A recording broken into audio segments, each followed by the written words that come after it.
Haters मानक एति अनुगत वीडियो करछ किछि नाही किंतु बट एमती भाषा लेखनी कि किछि करनी आ तमर भी माँ भौणी थिबो आ तमे जदि तमर के सेमती करियो ताल तमे कोन एबे लेखिबो कि केबे ମୁଁ ଚାହୁଁଛି କି ଯଦି ଭଲ କମେଣ୍ଟ ନ ଦେଇପାରିବ ଖରାପ କମେଣ୍ଟ ନ ଦିଅ।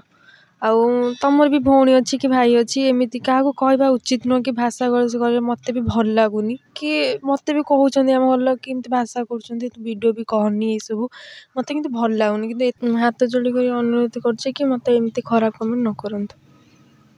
ହେଟର୍ସ ମାନେ ଆପଣ ଗାଳି ଗୁଲଜ କଲେ ମଧ୍ୟ ଏତିକି ଆପଣ ଖୁସି ହେବେ କି ହେଟର୍ସ ମାନେ ଆପଣଙ୍କୁ ଫଲୋ କରନ୍ତି ଆପଣଙ୍କ ସବୁ ଭିଡ଼ିଓକୁ ସେ ଦେଖନ୍ତି।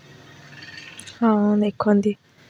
ସେ କ'ଣ କରିବେ ଦେଖିଲେ ବି କିଛି ନାହିଁ କି କମେଣ୍ଟ ଯଦି ଭଲ ନ ଦେଇପାରିବ ଖରାପ ଦିଅନି କି ଏମିତି କରନି ଭାଷା ଗୁଲଜ କରନି କି ମୋତେ କରନି କି ଆଉ କାହାକୁ ବି କରନି। ଆପଣ ଯେତେବେଳେ ସ୍କୁଲ କି କଲେଜରେ ପଢ଼ୁଥିଲେ ରାଜେନ୍ଦ୍ରଙ୍କ ପୂର୍ବରୁ ଆପଣଙ୍କୁ ଅନ୍ୟ କିଏ ପ୍ରପୋଜ କରିନି ସୁନ୍ଦରତା ହିସାବରେ ଆପଣଙ୍କୁ କରିଛନ୍ତି କରିନାହାନ୍ତି କାହିଁ କରିଛନ୍ତି କିନ୍ତୁ ମୁଁ କହିନି। ଆପଣଙ୍କର ଉତ୍ତର କ'ଣ ଥିଲା? ସେତେବେଳେ ଛୋଟ ପିଲା କ'ଣ ମାଇଣ୍ଡରେ ଅଛି ସେମିତି କିଛି ନାହିଁ। ଏବେ ଆପଣ ରାଜେନ୍ଦ୍ରଙ୍କ ସହିତ ସ୍ୱାମୀ ଭାବରେ ପରିବାର ପାଇଁ କେତେ ଖୁସି ଅଛି? ବହୁତ ଖୁସି ଅଛି। କ'ଣ କେମିତି ଖୁସି ଅଛି? ଘର ଭଳିଆ ଭଲ ପାଉଛନ୍ତି ସମସ୍ତେ ବି ସ୍ୱାମୀ ଦିଅର ସବୁ ଜେଜେମା ନିଜ ଭଳିଆ। କେବେ ଶାଶୁ ଶ୍ୱଶୁର କରିନାହାନ୍ତି ରାଜେନ୍ଦ୍ର ଚଳିବାରେ ଅସୁବିଧା ହେଉଛି କ'ଣ କହିନାହାନ୍ତି?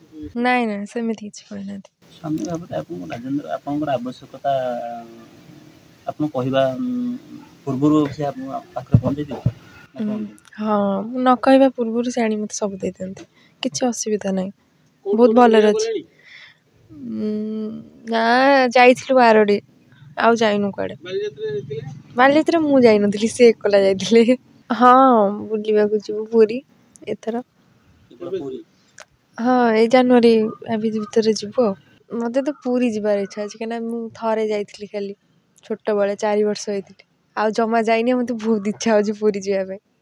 ଇଏ ବି କହିଛନ୍ତି ପୁରୀ ଯିବା ପାଇଁ।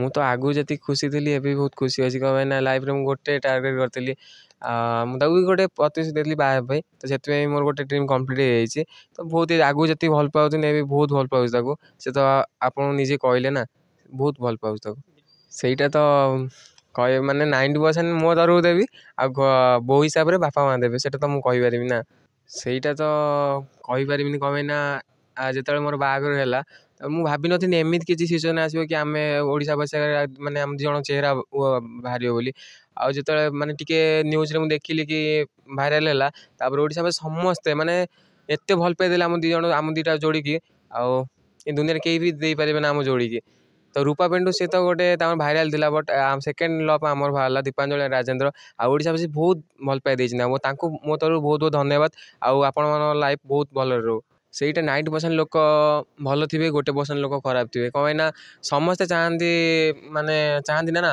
କିଏ ଭଲ ରହୁ କି ଖରାପ ସେ ଯେତେବେଳେ ଉପରୁ ଜଣେ ଉଠେ ନା ତା ତଳକୁ ଖସିବା ପାଇଁ ଗୋଟେ ଲୋକ ହିଁ ଥାଏ।